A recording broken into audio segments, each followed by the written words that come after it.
political because life is political. One's life is very political. How so? What do you mean? Well, how you treat your friends, how you treat the animals in your home, how you treat your neighbors, what kind of relationships you have with people on the street, in your business, what kind of... Gloria Steinem once said to me, I can tell everything about a person when I look in their checkbook. What things you give money to, what things you support, where your heart goes out. And those are political acts? I believe so. It starts, doesn't it, there? You're saying our private lives are political commitments. I believe that. I believe that completely. When I was growing up in my family, my father was a Roosevelt man. He was a New Dealer. He was also very committed to talking about the things that concerned him on the radio. If it was the era of Joe McCarthy, he talked about how terrible this was for our country, what a disaster this was for our democracy, how unacceptable this was, and what a violation of everything that this country stood for and was about. He said to us kids, if you don't vote, you have no say, you have no voice. You must participate in this great adventure. I find myself at this point in our history reading a lot of early American history. I'm reading now the Joseph Ellis book on Washington, but I also read Ron Chernow's book on Hamilton. People were vicious to each other.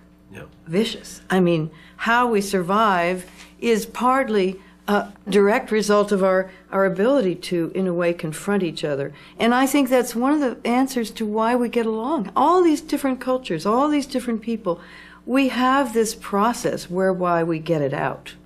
And we have a way to process, and even though it looks pretty angry and pretty confrontational, I was amazed. I mean, Jefferson hired people to slander Hamilton and to slander Adams. I mean, it was quite mean-spirited. I mean, it was Fox News and et cetera, right out there in public, and they would threaten each other to assassinate each other on the streets. I mean, they were quite vocal about their likes and dislikes. Is it true that back in 69 and 70, you were called to testify before Judge Hoffman in the trial of the Chicago 7? Yes, I was asked to testify at the trial, and I said I'd be happy to.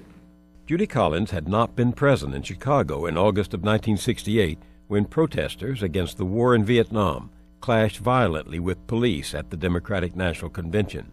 But 6 months earlier, in New York, leaders of the Yippies, a countercultural group known as the Youth International Party, had asked her to sing at their first press conference, and she did.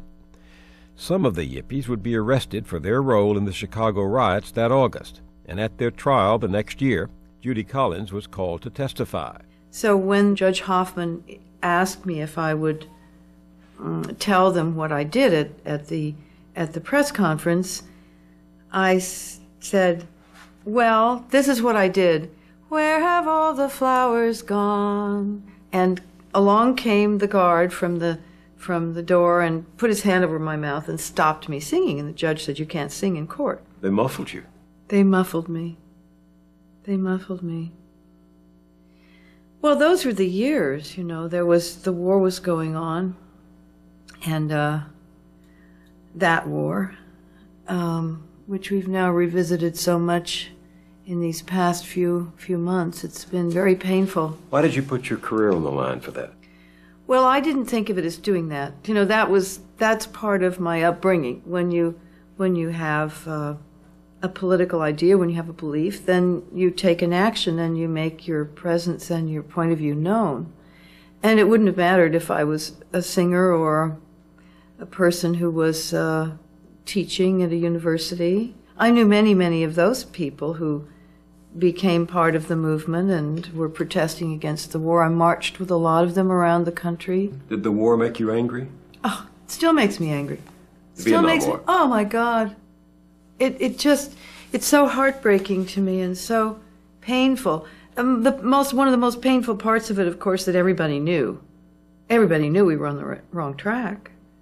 And eventually would say so, whether it was McNamara or President Johnson or whoever it was, finally would come around to, was it just a terrible mistake?